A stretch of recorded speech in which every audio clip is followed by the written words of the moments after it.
2 hours later, we got one shot. Oh my god, my pen doesn't even work. Be like really drunk.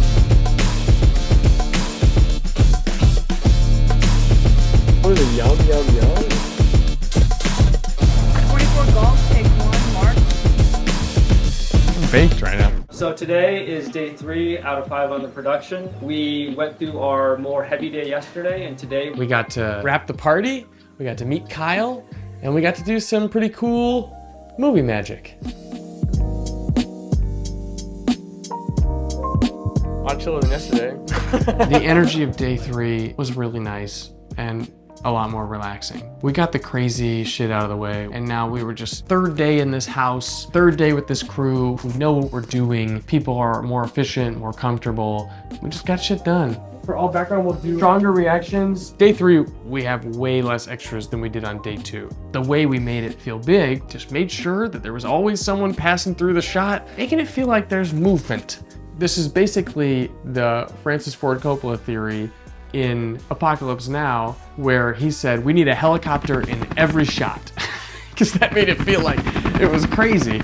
So we made sure there were teenagers in neon in every shot. knowing the actors had a good time and some of them even requesting to come more days than they were scheduled for made me, and I'm sure the rest of the production, feel great. And I'm not sure exactly why they did, but I'll take it as a compliment.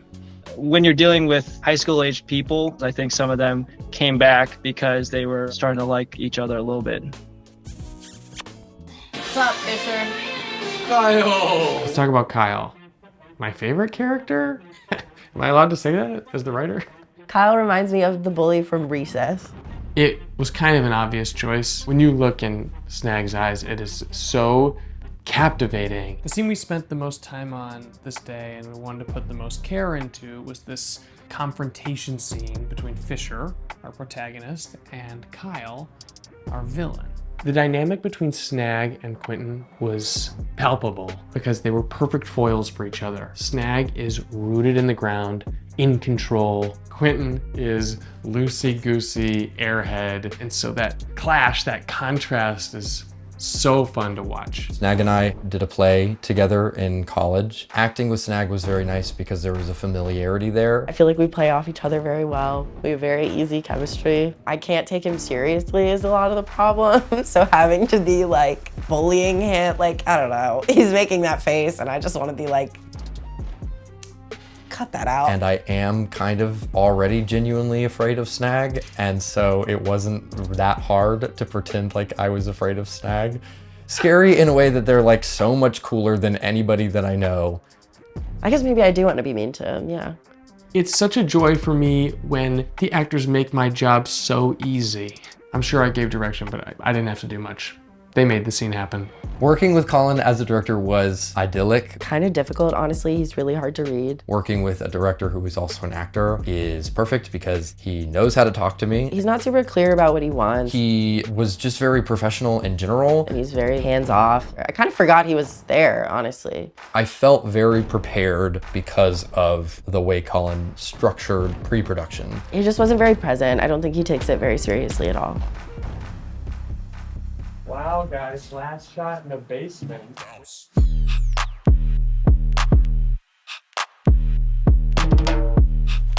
Great cut. Okay, cool. That's it for the basement, and all you guys, thank you so much. Thank you so much for everyone. It felt sweet, tear it down. Like, wow, we did it. I felt very accomplished, you know, getting us all in that basement and tearing down the set, because that was the thing I was most worried about in the movie, and tearing it down meant we did it.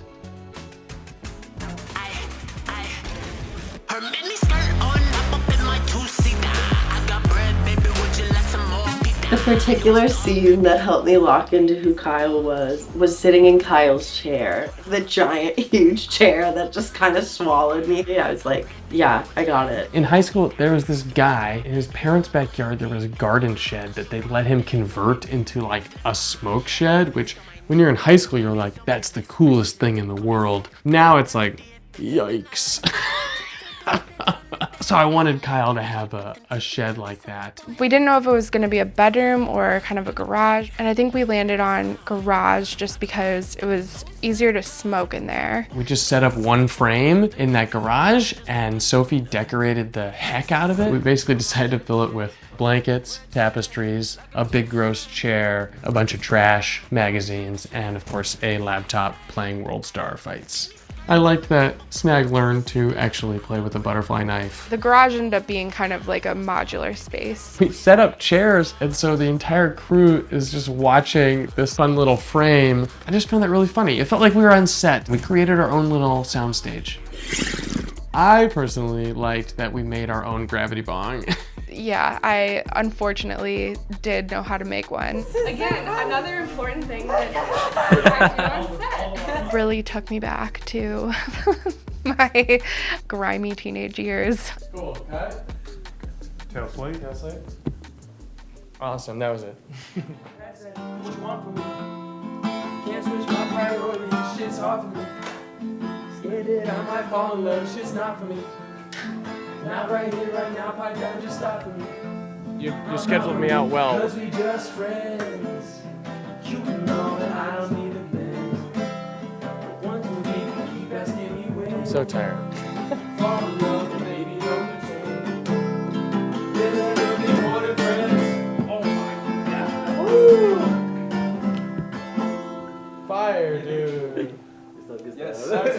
So one of the camera setups we did on day 3 was simulating a car driving at night. Yeah, so I like messed up big time with the car. I was supposed to get my friend's car and forgot to confirm that he was bringing it, and I didn't realize till on the day that we did not have a car. Luckily, Eric drove his roommate's car to set that day. The reason they could use the car I was in is because I had no other plans on a Saturday. Is that good? Is that clean? And it was an old car that fit the character really well. No, do you want to talk to whose car it was? Yeah, is he here? Yeah, he's here. Can we get him? Bridger?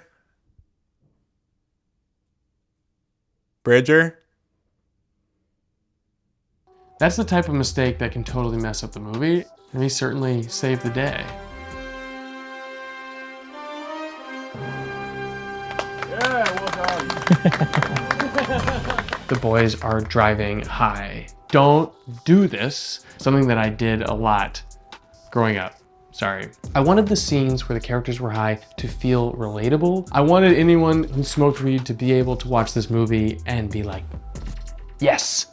Like that meme of Leo in Once Upon a Time in Hollywood. So what I pictured, and there's this shot from The Hangover 2 that we really liked, cinematic, dreamy, elevated, light bouncing off the windshield like you're in a spaceship. However, we are in suburban Illinois where there are no bright lights, and so we couldn't do an actual moving car. Once I kind of had an idea, like, okay, how I wanted to shoot it, went to Matt and I said, dude, this is what we're doing. He's like, oh, I've done that before. And he came up with the whole rig system, which was phenomenal.